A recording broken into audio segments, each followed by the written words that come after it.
Okay. A chair for you. It's so great to see all of you here today. And this is my first presentation at a Connecting Consciousness group. I've actually been a member of this group for about a year and didn't cross my mind I could actually be a presenting speaker until I was presented with this over the weekend. And so I'm very grateful to be here and to share with all of you. And so I wanted to talk today about freedom, which is my hot topic, as we mentioned earlier. Freedom is human beings' rightful place. Human beings were never meant to be corralled or controlled. It was something that happened over a long period of time. Freedom of choice is the prime directive on our planet. Now, I tend to use terms that are a little bit different than most people are accustomed to. I talk about this planet, which I know freaks people out because for some people this is the only planet. And I talk about things from a more spiritual perspective that some people might not have heard before. That just happens to be the way I see the world. Through the eyes of Source, through the eyes of love, through the eyes of Spirit. So the prime directive on our planet is freedom of choice. It was guaranteed to humanity from the moment this planet was created billions of years ago. There have been numerous intelligent life forms, if you will, who have lived on this planet and have come and gone, many civilizations. This particular civilization and what we presently understand as the human experience is approximately 11,000 years old. And fear came to the planet approximately 11,000 years ago. So the story of Adam and Eve actually is the story of how fear came to the planet and how it's been used as a mechanism for learning. So fear exists on our planet. We agreed as a collective of souls for fear to come to the planet. We agreed as a collective that we wanted this to be a learning planet. So we agreed to learn through the contrast of love and light and fear and darkness. And however, it was never meant to be that dark and that fearful. But as the way that fear and darkness work, it's the deception. And the deception is really, really good at what it does. That's why it's so difficult to recognize. So that is why all of our friends who are not awake yet can't seem to see what it is we see, because deception is so good at doing what it does. So going back to this prime directive of freedom of choice, every human being is guaranteed the right to choose. It's part of our soul's learning as we travel through the cosmos, however many lifetimes we live, if you believe in multiple lifetimes or not. Some people do, some people don't. Whether you do or not, human beings pretty much agree that this is a learning planet. And pretty much agree that we're all guaranteed the right to freedom of choice. What happened is that when fear came to the planet, those who are working on behalf of the contrast, what people would call evil, dark, pick your label. I prefer to just call it the dark side of the contrast. Learn how to use fear as a medium for control rather than just a medium for growth. So fear exists as a medium for growth. Darkness exists as a medium for growth. In the same way that you put a seed into the soil and it sits in there and it does what it needs to do, then it emerges up into the light. The contrast exists for us to learn through. What happened is that the contrast learned how to use fear as a means of control, rather than just as a means for learning. It gained more and more and more control over our human experience. And those who know how to use fear they found a loophole in freedom of choice. So we all have choice. Every moment of every day, we are making choices, whether we realize it or not. We are always making a choice. Most of our choices are unconscious choices. We're creators. We are creators. So we are always creating and we are always choosing. What happened is that the dark side learned how to use this loophole in freedom of choice, what I call manipulated choice. Coerced choice. So that's what we see happening in our religiosities, it's what we see happening in our governments, it's what we see happening in our education systems, it's what we see happening in the media, in the news, it's all a controlled narrative to keep us in this vibration of fear. So we've been living in what I call a fear-based reality. We've been living this fear-based reality for approximately 11,000 years. And that the story of the Garden of Eden actually tells that story. It is a parable for how fear came to the planet. And when we left Gaia's garden, as I call it, and we as a collective of humanity chose to leave the garden and go out into the playground of earth and learn through the contrast. That's when the divine feminine was reduced to nothing, to basically reduced. And that is when the patriarchy started to rise up. Now, I'm not anti-men, of course not. But we have been living in a very patriarchal, fear-based reality, and the feminine was reduced to almost to dust.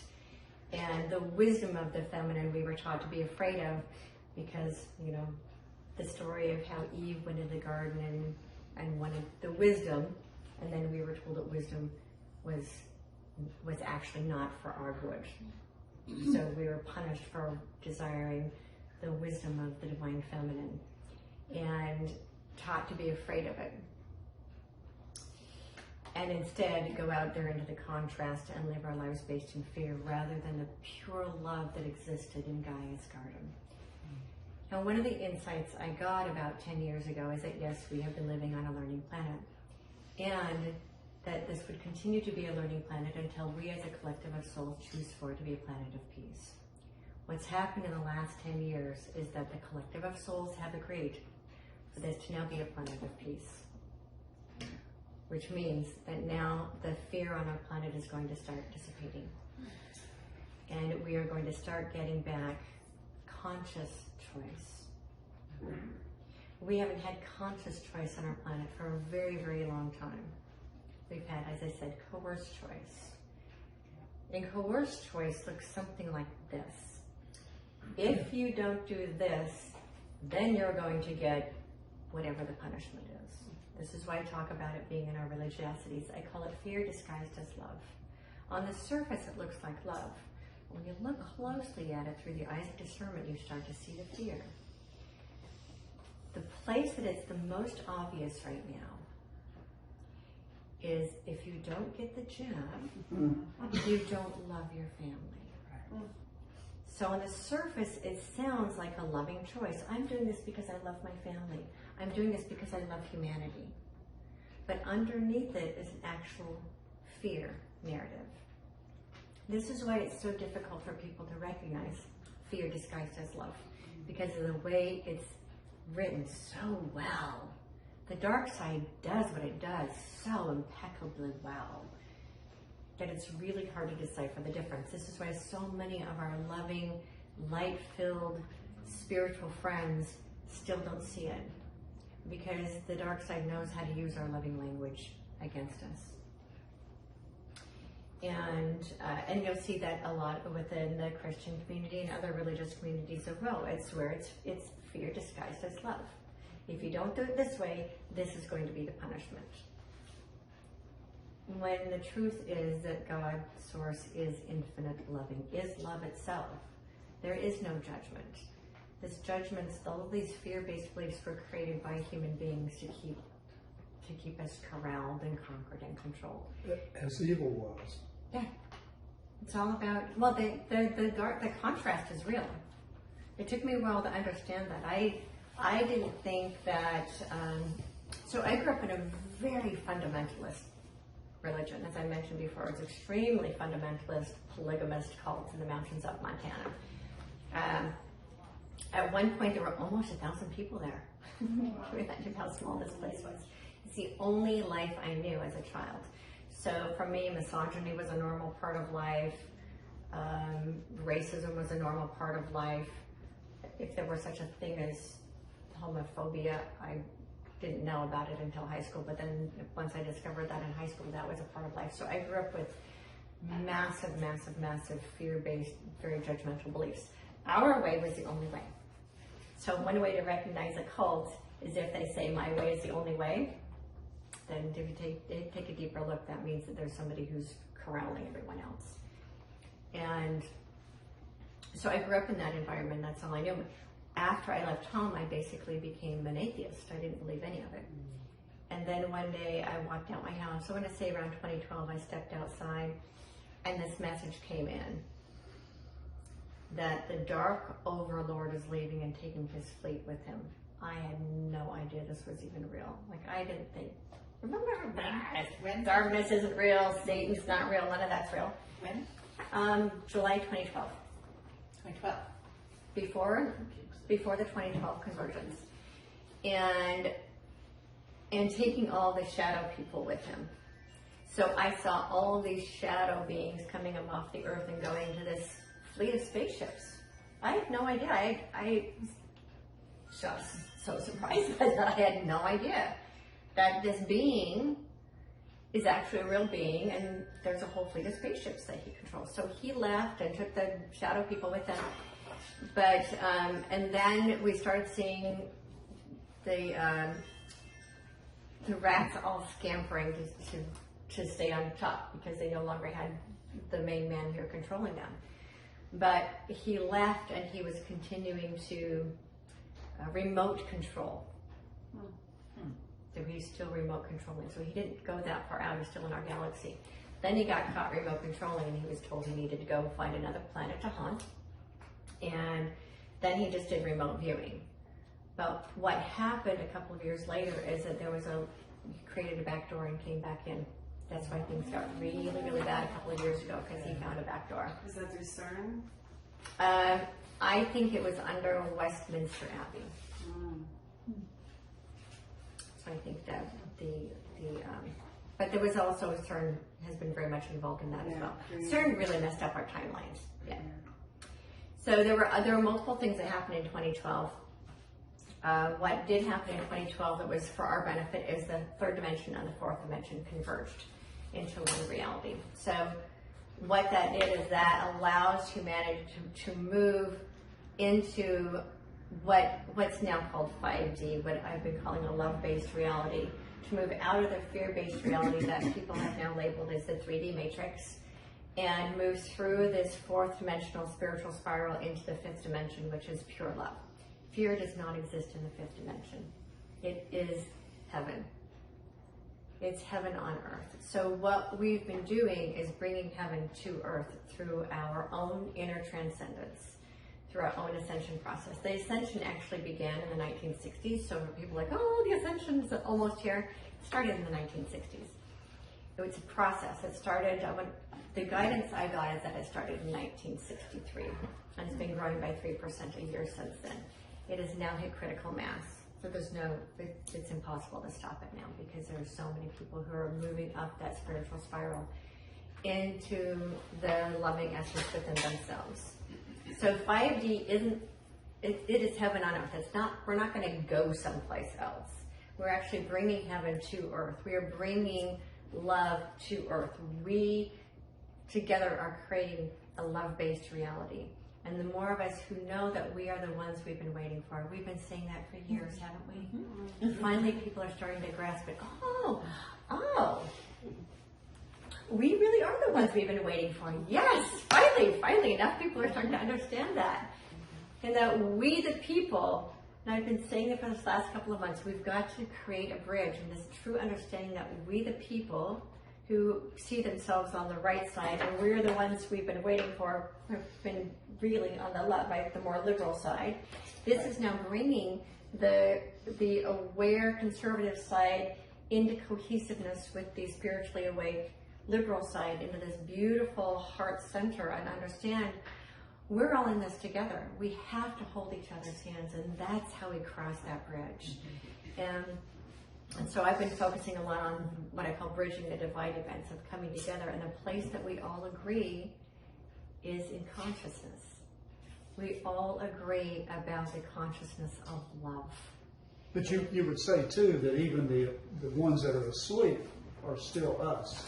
They still and us. Just haven't awakened. They just haven't awakened yet. Yeah. So what's happening is that the divide is were coming together. So there were these two extremes. And a couple of years ago, the center of the Vesica Piscis was just a little sliver. But that sliver is now starting to grow, and it's expanding. A lot more of the spiritual community is starting to wake up to the corruption, and a lot more of the religious community is waking up to spirituality. So a lot of the religious community is starting to understand that the corruption exists in their religions as well. That's going to be really, really difficult for people to accept. I knew that 10 years ago. I was shown 10 years ago that I was here to take on religion. And when I first discovered that, it scared the daylights out of me. Like, that's way, way too big for me. Now I understand that there are more and more and more people waking up to, if the corruption exists every place else, then it also exists here. That's going to be really hard for a lot of people to accept because they have their soul's eternity attached to their beliefs. But a lot of people are starting to realize that that was also a narrative that was created to keep us divided and conquered. And fear. Yeah, that's why I call it fear disguised as love, because it disguises itself so well. Well, it's been out there in the movies, etc., as you say, for 20 years too, with the priests being exposed all over the world. Yeah, it actually started about 30 years ago. So everyone has now seen it, and when it goes back to the Vatican itself, they'll be able to accept that a little better, hopefully. Right. And so not commit suicide. Well, I don't think we'll see that. So what started to happen about 30 years ago is that we started to get the truth dripped, like a drip system. You get little drips, right? So now what's happened is the tap slowly got turned up and turned up and turned up. So now there's a regular flow of information. So there isn't anybody on the planet, I mean, unless you're living in the Amazon, there isn't anybody on the planet that can say, I didn't know about that. Everybody knows about it. Everybody knows about all of it. I mean, it's being called conspiracy theory, but the truth is that none of this will really come as that much of a surprise to people at this point, because it's been dripped out there. Even if they're resistant to Even if they're resistant to it, they've still heard it. The difference is they'll go, wow, that's actually true? Wow, I just thought that was something on the news. I just thought somebody made that up. I just thought that was a conspiracy theory. But they've all heard about it now. My question is, I've heard about universal law, and one of the things I've been told is that they have to, like the evil side has to tell us before they do it. One of the ways they do that is through the movies. Correct. But also, if people haven't noticed, they tell us everything on the news, like, oh, food shortages, this is going to happen. They tell us before it's going to happen. It's like, They have to. Yeah. So according to the law of freedom of choice, this is what I was saying in the beginning, they found a loophole in freedom of choice. is that the loophole? The loophole is, as long as they believe, as long as they tell us what their plan is, they told us. They told us. We didn't put up a fight. We chose it. So they tell us because they have to. Otherwise, they're breaking the prime directive of free will choice. of their own rule that they created, because it's not really the rule. Yeah, because nobody accepted it. They just because they're telling us Well- that we've accepted it. Right, but freedom of choice is the prime directive. Yes. Right. Karma is real. Right. So we have freedom of choice is even God abides by freedom of choice. The guardians cannot interfere with freedom of choice. The angels cannot interfere with freedom of choice. That's actually, we're going to do a Q&A after. But how is that freedom of choice when they're just telling us? I didn't say okay. Exactly. But that's why I call it a loophole in freedom of choice. Yeah. They're seeing this as, oh, there's a little loophole in there. If we tell people what our plan is, and they don't say, oh, we don't agree with that plan, then they're saying they agree to it by coercive choice, right? It is a coercive choice, but they're telling us they have to. If they didn't, but what they don't understand is that they are going to be held liable for this. They think they're not. They think they're getting away with it because they've gotten away with it for thousands and thousands of years. This isn't a new thing.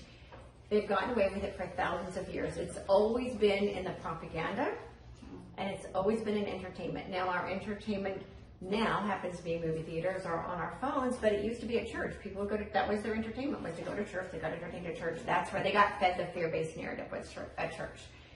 Or, and there's always been a town crier, right? There's always been somebody who's telling everybody else what's going on. There's always been a control over what we're allowed to read, what we're allowed to see, what we're allowed to think. The music industry was controlled, the book industry was controlled, the film industry was, I mean, very, very, very few people were allowed to read.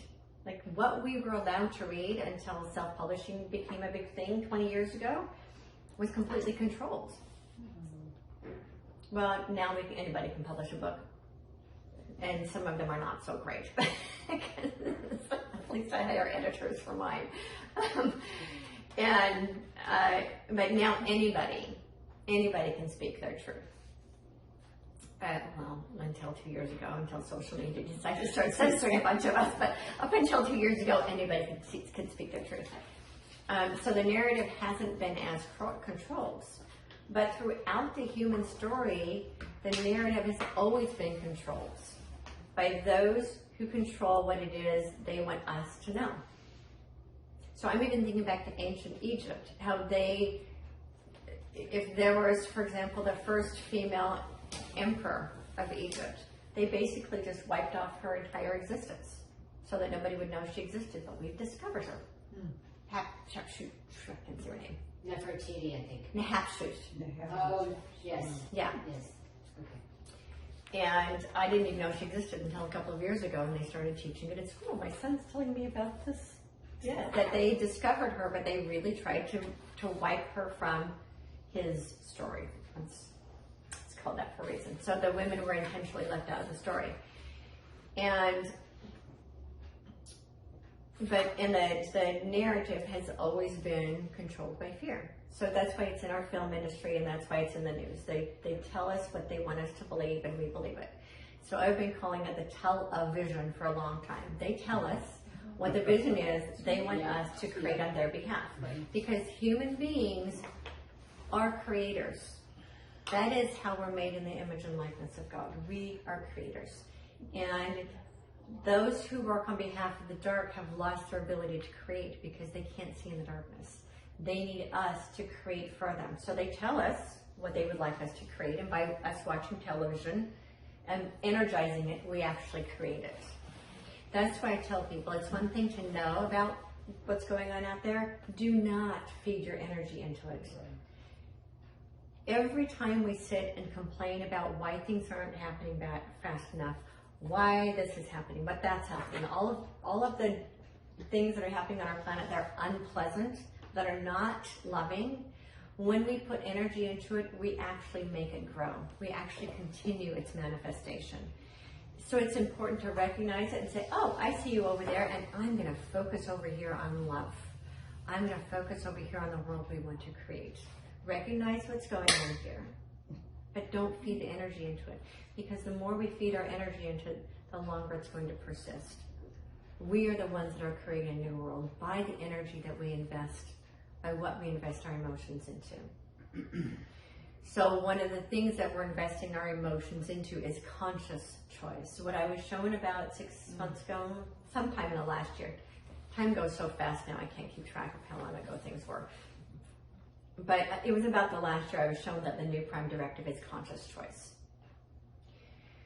Because this freedom of choice got so manipulated, not just on planet Earth, but all across the universe, choice was manipulated.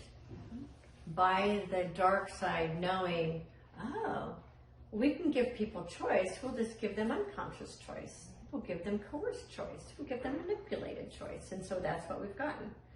We haven't been given conscious choice. The difference is that conscious choice gives us, we're able to make a choice from being fully educated about what we're about to step into, which we have never had before, at least not in our present known history. We've only been given choice based on what the controllers wanted us to make a choice between. You get this or you get this. And there are a bunch of us who are saying, oh, but we want a third choice. I don't want this or this, I want this. It's reminding me of my son. So my son is 16. And when he was little, they would always tell me, you know, you need to give your, don't ever try to negotiate with a 3-year-old. It's impossible to negotiate with a 3-year-old. You give them this choice or this choice, and they only get 2 choices. And I would give them 2 choices. You give them this choice or this choice, and they only get 2 choices. And I would give him 2 choices, and he would say, but I don't like those 2 choices. I want this 3rd choice. I'm like, smart kid. And it turned out that his choice was actually better most of the time because he could see it from a bigger picture. So what we're saying is we don't like the 2 options we're being given. We want to consciously choose something better. So speaking on the subject of freedom, going back to freedom of choice and talking about freedom, we are here to liberate humanity from the present fear-based reality. That time is over. So when people tell me, oh, this is a learning planet, I look at them now and say, that was true. That is no longer the case. Now this is intended to be a planet of peace. And we are going to be purging fear from the planet. And each one of us, because we're all intercreating with each other, are playing a role. When we purge fear from our own existence and only have love within ourselves, that actually feeds out into the collective consciousness, out across the airwaves, out across this unified field of creation, and that starts to become the new narrative. Every single person on this planet is feeding into the consciousness of the planet. All nearly 8 billion of us. So it's up to us to consciously choose to no longer put any fear out in, and now we just put love and light up into the air, right? That's it. Heaven on earth is the only option as far as I'm concerned. I am opting out of the other choices. And we all have the ability to do that. So coming back to freedom, what is freedom? What does that look like? There are 5 types of freedom. There's physical, mentally, emotional, physical, financial, and spiritual.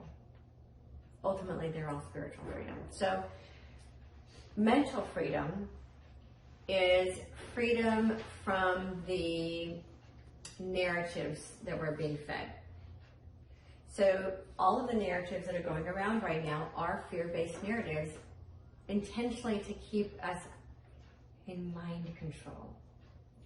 So what you might see with some people right now is that it seems like they're in, we know that we're living in this contrived matrix, so it feels not real, right? So I don't know about you, but I step out and I'm like, this just feels so surreal to me. It just doesn't even feel real anymore because it is so contrived. And this mind control has much of humanity in a spell. I call them, they're spellbound.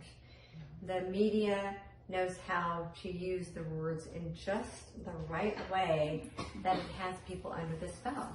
They actually cannot make conscious choice right now because they're so spellbound. So part of my work when I get up in the morning, is to ask that humanity is relieved of its spells, that we are no longer spellbound by the dark. So the mind is under the control of fear. As long as human beings are under the control of fear, they cannot think clearly. So mental freedom is mentally liberating ourselves from this continual bombardment of mind control and recognizing it. Fight or flight brain. Right, right. So this fear that's constantly being bombarded at us is triggering the fight or flight response, which is our very most basic response. It's our reptilian response, actually. It's located on the base of our neck, and that's our reptilian response. It's a very immature response is the word that's coming through. It's like the response that a 2-year-old would have. So and that it aligns itself with the ego that is always in self-preservation. So we are going through our human experience in a continual state of self-preservation. That's one of the reasons we're having a difficult time making conscious choices, because fear does that. Fear keeps us constantly under that state of stress. So we need to learn how to free ourselves mentally from all of these fear-based narratives that we're hearing. From the pulpit, from the media, from the movies. It has been ramping up more and more and more and more fear to keep us under control because we've become too independent. okay. Well, it's like kind of resistance. It's like it's funny. I'm seeing like a comparison with antibiotics, right? If you take antibiotics enough, they're no longer effective. That's what's happened with fear. We've become so accustomed to fear, they have to keep turning up the dosage to keep us in fear. So mental freedom is freeing ourselves from those fear-based narratives and recognizing them and saying, I choose to no longer accept this as my reality. Emotional freedom is the heart. So our hearts, the human heart has not worked correctly in a very long time because fear actually causes restriction on the human heart. So our hearts work, but they haven't been able to love to their fullest capacity. The heart light hasn't been able to glow to its fullest capacity because it has been restricted by fear.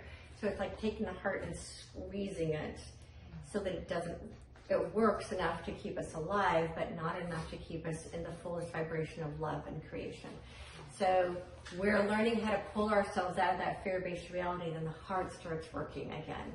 And it starts pumping love the way that it was meant to, not just blood. And it starts pumping light the way that it was meant to. So that as we move into that and we start to move ourselves out of fear, we start to love everything and everyone. And the heart starts working and you can feel it resonating out of your body out to everyone and everything across the planet. We're all meant to love unconditionally, the way that Source loves every single one of us. This whole idea that God is judgmental was made up by religion to keep us in fear. There is only love. Physical freedom, that one's pretty self-explanatory. So I tell people when I was 17 years old, I freed myself physically from where I grew up. Then it took another 5 years for me to free myself mentally from the way I grew up. And then it took me another 20 years to free myself spiritually. So freedom doesn't always happen all at once, although it can, especially now because things are happening so much faster. You know, what the process that used to take years for people to move up the spiritual spiral is now only taking a couple of months, which is amazing because back when I was given my transcendence process 10 years ago, I was told that it would be much faster in the future, and there's a part of me that's kind of jealous, right? Because I had to work so much harder 10, 15, 20 years ago to move up the spiritual spiral, and now people are waking up and just shooting up the spiritual spiral really fast. It's extraordinary to see. It's another meeting on popcorn. Oh yeah, people are popping all over the place. Yeah, and it is amazing, really, really amazing to witness and be a part of. That, and it's because there are so many of us now who are moving up that spiritual spiral that it's happening so much faster. Where before we had to trudge through the darkness to get up there. That trudging is actually the lower 4D. So once we wake up and we pop up above the fear-based reality and we start to see how everything we've ever believed was a deception, then you're in the 4D. And 4D is where we process our lives. 4D is where our spiritual gifts get activated. 4D is where we do the shadow processing. 4D is where we start to see and hear what we couldn't see and hear before. Some people actually see some of the dark beings and elementals. That's all in the fourth dimension. So 4D converged with the 3D in 2012, making it possible for us to move through that so much easier and faster than we used to, so that we can get into 5D a lot quicker. And it's really exciting to see that. That lower 4D is very uncomfortable. The lower astral, right? Yeah, I consider it like spiritual tar. Oh man, this is hard work. But it is getting thinner and thinner and thinner, and now the more you go up that spiritual spiral toward 5D, it's just more like a wispy little cloud. And things come along and go, oh, well, that's an interesting little trigger I still have there. Well, I thought I had dealt with you, but okay. But then it starts. I'm sorry, that does happen once you go into that. Yeah, and it's really interesting because sometimes you can even laugh at it because it's like, oh, I thought I was done with that. Yeah, Oh my gosh. Okay. And then you can just be a conscious, neutral observer. It's really amazing when you can get to that place of neutrality and just look at it and look at all of it through the eyes of neutrality and not be emotionally pulled to and fro by any of it, and no longer have any attachments to how we think things should be, and understand that all of this is part of the divine plan. And Identification with it. what's that? Identifying with it. Yeah. With the negative emotions and the fears. Correct. So that's why I call it as attachment. So talk about that really quick. Buddha once said that suffering is in desire, and I didn't quite understand that because that doesn't make sense to me. Desire tells the universe what it is we want, right? Desire comes from here. The word desire actually means from the stars, of the stars, and that when we desire something, we're sending these rockets of desire up to the universe for the universe to then put into our field what it is we desire. The suffering is actually in the attachments, not in the desire. And that took me a while to understand, and I really got that when my kids decided that they wanted to live with their dad instead of me. It was excruciating for me. And I realized that the reason I was in so much suffering is because of my attachments to them. Once I let go of the attachments and just allowed a loving connection, then the suffering was no longer there. So the suffering is actually in our attachments to how we think things should be. Mm-hmm. When we let go of our shoulds and we let go of our attachments and allow Source love to work through us, and just know our path is our path and their path is theirs, and just allow life to be and hold ourselves in loving neutrality, then we don't have those attachments and the suffering anymore that goes with the attachments. So that's part also of the emotional freedom. Part of emotional freedom is letting go of our attachments to how we think things need to be for ourselves and for everyone else. And then it allows Source to just give to us without us thinking it has to be a certain way. Financial freedom, of course. I'm adding that in here because we have been enslaved by the concepts of money. Not that money is evil. Money is not evil. The love of money is not evil. That term was actually created to keep money out of the hands of love. Once we understand that the genuine love of money, loving money for the tremendous resource it is, for the gift that it is, for the ability it has to transform the entire earth landscape and infuse love into it. That's when money has the ability to live up to its full potential. Money is an instrument. It wants to be played. It wants to be played with. The way we would play an instrument, or we would play with art, or play with music, money wants to be played with as well. The true saying is the lust of money is the root of all evil.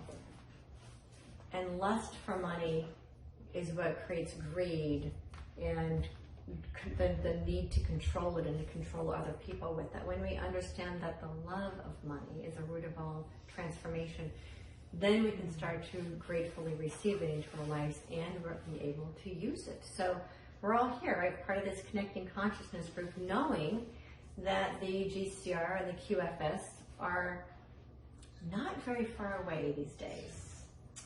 And the more of us who learn how to open up our hearts and love money for what it had, the magnificent resource it has, the sooner we'll all be able to receive it and be able to do with it what it's always been intended for. It was not intended to enslave humanity. Those who know how to manipulate fear have been using it as a means of control. We are going to be using it as a means for freedom and creating a place for humanity. I think Cindy and I have talked about this before, creating a soft place for humanity to land when our systems start falling apart. And all of our systems need to. We've been saying for the last 20 years that all of our systems need to collapse. Thank goodness we're finally starting to see it. It's going to be really scary for people who don't understand it actually is for their highest and greatest good. And the money is being made available to those of us who will be able to use it for the betterment of humanity, rather than just spending it on stuff and putting it back into the same old hands. So the tables are flipping. I was shown a visual from Yeshua, who is otherwise known as Jesus. I prefer to call him Yeshua. That was his correct name. Showed me how he turned the money tables. You know, he went into the temple and he turned the money tables, and he said that money tables are going to start turning on the planet, and they're going to be flipped right side up. So the financial systems have looked like pyramids, and they're actually going to be flipped up to look like vessels. And we will all be fruitful and multiplying. If you imagine a money tree, right? It's going up and out and blossoming and fruitful and multiplying. That is going to be what's happening for humanity. And only a small amount of people will be at the bottom, rather than the way it is right now with the small amount of people at the top. So the financial tables are being turned. It's up to us to infuse love into the prosperity so that it makes its way to us. It's the new money is coded at a fifth dimensional frequency. So it's up to us to raise our frequency up to be able to receive it. And to learn to not be afraid of money, because it's here for our good. Eventually we won't need it anymore, but right now it is going to be the greatest means for transformation that we have for about the next 10 years. Maybe a little bit longer, but in this transition phase, money is still going to play a very important role in creating the new reality. And then the last type of freedom is spiritual freedom. And ultimately, all of these are spiritual freedom, because spiritual freedom is freeing ourselves from the fear-based reality. Spiritual freedom is freeing ourselves from all of the fear-based beliefs that have us under control. Most of the beliefs that we have in our reality are fear-based, whether we recognize them or not. So it's really important when you have a belief to sit with it. Is this thing that I'm believing, is this based in fear or is this based in love? And what you may find is that most of your beliefs are fear-based. The great thing is that we can consciously choose to believe the complete opposite. And once we do, when we believe something new long enough, then we'll forget what it was like to ever believe the fear that we once believed, because this loving truth becomes so ingrained in who we are. And that all those fear-based beliefs no longer have any control at all over any aspect of us. So spiritual freedom is the freedom of the whole being, mind, body, heart, and spirit, where we get to move through life in nothing other than love. Loving each other, understanding that this avatar we're wearing is just that. Male, female, black, white, thin, fat, old, young, it's just an avatar. And that we can actually learn to love each other the way Source loves all of us. The way Yeshua said, love your enemies and pray for those who spitefully use you. That's what he was saying, is to understand the more we love them, those people that I want justice against these people. When we send hate and blame and anger and resentment and judgment toward those people, we're actually contributing to the problem. Because those are all fear-based energies. Instead, we can choose to say, I send love to that person. I wish them well.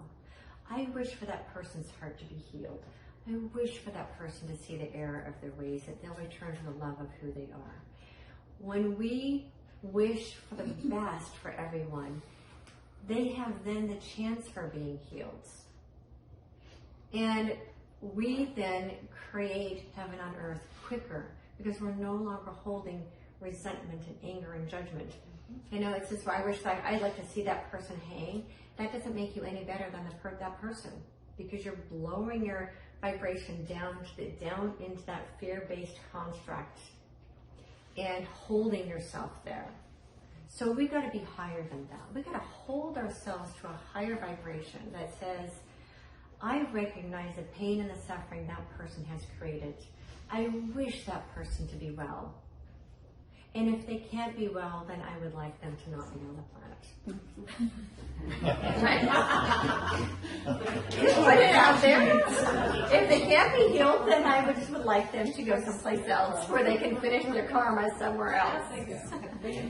Send you off on your way. But I'm doing it lovingly. I'm not doing it through hate or anger, resentment, blame, any of that. It's like, look, we're creating heaven on earth here now. And the earth herself has made it very clear she is no longer willing to support that. So all of those who will continue to play out that role will either need to be healed and come home to their loving truth, or just no longer live here. They got a new playground. They're getting a designed. playground where they can continue playing that out, but that is no longer each other. Exactly. That's what I did. So what we're actually experiencing is what I call a two earth split. So the three-dimensional earth and the fifth dimensional earth right now are coexisting. And the new earth, which actually exists on the present earth, we're going to be recreating this world. It already exists in the sixth dimension. This new earth has already been created energetically. We just need to physically manifest it. All of those who cannot, the message that came in a couple of years ago is those who cannot raise their vibration to light speed will get to live out their karma on another earth that looks identical to this one. They won't even know they're on a different planet, but they're going someplace else. So they can continue to work through their karma, and their souls can continue to learn whatever their souls need to learn. There's a couple They're just of no them, longer right? There's looking. like one. There's one like, okay, the guys who really don't want to learn, and then there's another one where it's like, oh, they're sort of like in a purgatory almost kind of. Well, right. So To where they can come when they're ready. It's just what I see. yeah. So right for a while, the two realities are going to continue coexisting like they do right now. So there are a lot of us walking around in heaven on earth. We're not, I don't see any of this stuff going on because my reality is this is my reality. It's love, it's light, it's bliss, it's gratitude, it's this beautiful co-creative environment we've created. We're all collaborating, and this is what our new earth is. We will all be co-creating a new reality. Then there are those who are in that 3D reality who don't even know they're there, right? They're still in the programming. They will wake up once all of the truth comes out. They will be able to make a conscious choice. My understanding is that if you're at least 51% loving, you're part of the new earth reality. There's right now it's in thirds. There's a third who are awake and aware and spiritual and are already moving toward that fifth dimensional reality that we're creating. There's another third that's going to be stuck in the 4D bridge, which is where we do the life processing and moving through that. Some people call it a bridge from 3D to 5D. I see it more of a spiritual spiral. So 3D, 4D, 5D. You're moving up the spiritual spiral into 5D, and then there are those who will stay in 3D and will go someplace else to finish moving through their karma. So 2/3 will eventually end up on New Earth. It will just take people in the 4D a while to catch up. But that's the reason we woke up early, is so we can help the rest of the masses through. Now, there are those who are the darkest beings on the planet who will not be on the other Earth either. They're actually being taken back to Source to be dissolved. recycled, shall we say. Yes. Yeah. So, just to wrap up, because I have been speaking for a while, I'll talk about the 5 types of freedom, and how you can see how they are ultimately all spiritual freedom. All of us here on the planet are ultimately here for the purpose of spiritual freedom. That is to lift our spirits up out of that dark matrix and into what is possible for humanity, where all there is love. So spiritual freedom, I just have a couple of things out here. It's freedom to live fully conscious and loving choices in all things. Freedom from being mentally entwined with fear-based narratives and stories. Freedom from internal perspectives of fear, judgment, blame, guilt, and resentment. Our religions have been really, really good at instilling this in us. So spiritual freedom is pulling ourselves out of all that. Freedom to be true to one's higher self in all things. So each of us we have this physical being, right? Our higher self is the stream of consciousness that connects us to Source. Our higher self is actually the one who's playing the video game, if you will. This is the avatar. Our higher self is actually the one playing the game. So all of us have the ability to ask up, what's next, what's best, and listen. And our higher self will say, go here, go there, do this, go that. We just need to get better at listening. So our higher self is always connected to Source. all of us isn't here in this vessel. Most of us goes up through all these other dimensions, all the way up to source, and we're all connected in the spiritual realm to the Akashic records. We all have access to every truth. I am. I am. I am Yes. the connection. Yeah, precisely. We are all I am. And we are all, and I'm hearing that song again, Jesus wants me for a sunbeam. We are all sunbeams. We're all rays of source. I am. What about punishment? Like for things that have occurred in our life. For instance, I believe I've been awake for over 10 years. I haven't believed most of the things that I've been taught. I just kind of flowed with things.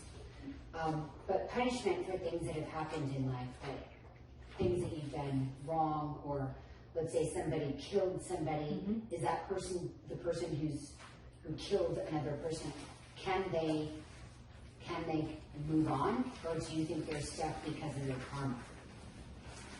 So what's happening on the planet right now, for the first time in forever, because of all concepts of time and space, which are hard to even explain, this particular time on our planet, we're being given the ability to clear all of our karma, all of it. So we never again have to go through these karmic cycles. So we all have that ability now. I don't believe in right or wrong, personally. What I believe in is, was that the best choice? It's a matter of the quality of the choices that we make. And sometimes we make choices that are not what's best. And when we make choices that are not what's best, we experience what comes with it. So the consequence that we experience, sometimes it is the guilt and the shame and all those emotional heavy, because we knew we made a choice that is not what was best for ourselves and for others. So we're actually experiencing the divine, I don't like to use punishment, justice in a sense. We're experiencing it here in the way we experience life. It doesn't happen out there after we die. That's part of religion's whole thing. It's, oh, you know what, you're going to pay for this forever after you die. It's here. Heaven and hell are both here in our human experience. And we can choose to, okay, I'm going to go through my karma resolution here so I don't have to do it again. That's one of the amazing things that we get to experience on this planet this time. So if we do come back again, we're coming back into heaven on earth. We're not coming back to resolve old karma. One of the amazing things is that we also have the ability to clear karma for our past loved ones as well. That's a whole other thing. We do have the ability to clear our karma now, so that you don't have to. This whole idea of punishment was created to keep us in fear. Prisons, all that stuff, that's all fear-based.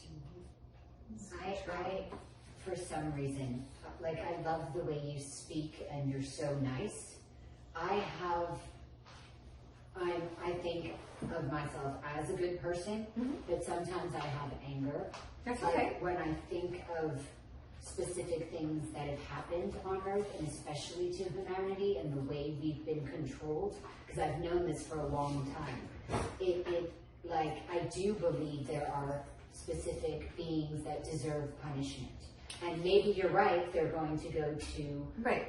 But punishment is different than justice. There is a divine justice, absolutely. Let me finish this up, and then I think we're going to have food, and then we'll do a Q&A. Okay, That's sorry. good. Okay, so I'm just going to run through these really quick, and then we'll wrap it up, and then we'll have food and do a Q&A. Freedom to be true to one's higher self in all things. Freedom from attachments to other people's path and purpose. We talked about that before. Freedom from attachments. When we free ourselves from attachments, it's like letting go of our baggage, and then we're just free to move into whatever is best for us. So what we tend to do is we drag our bags and everybody else's bags along with it. So it's time just to let go of all the bags, and we're moving to a new world. One of the images I was shown about a year ago is, imagine that you're moving into a new world. If you were getting a boat and going to a new world, what would you take with you? It's a really great way to look at your life and realize that most of what we're dragging along with us, we actually do not want to take with us. So let it go. Freedom from all fear-based constructs, confines, and controls. Freedom to be self-reliant, self-determined, while also valuing mutual support. So this loving of the self, I'm self-reliant, self-sufficient, self-loving self. This is about loving the God self that exists within all of us. When we love the God self that's within all of us, then we automatically want to mutually support each other. Rather than sovereign, right? Right, but we're sovereign, and because coming from the heart of love, we don't need social services to tell us that we have to take care of each other. We do because it's at the very compassion in our hearts. We choose to take care of each other because we love each other. And in fact, we are each other. In fact, we are each other. Yeah. The whole separation is an illusion, as we know, created to keep us divided and conquer them. Freedom from feelings of unworthiness, shame, and lack is part of spiritual freedom. Freedom to love all of life and see all experiences through the eyes of love. Freedom to transcend fear into heaven within ourselves. So those are all aspects of spiritual freedom. And ultimately, that's what we're all seeking. That's why we're all here. That's what connecting consciousness is. We're connecting this loving consciousness between all of us, which is freedom of spirit. Freedom to be nothing other than love.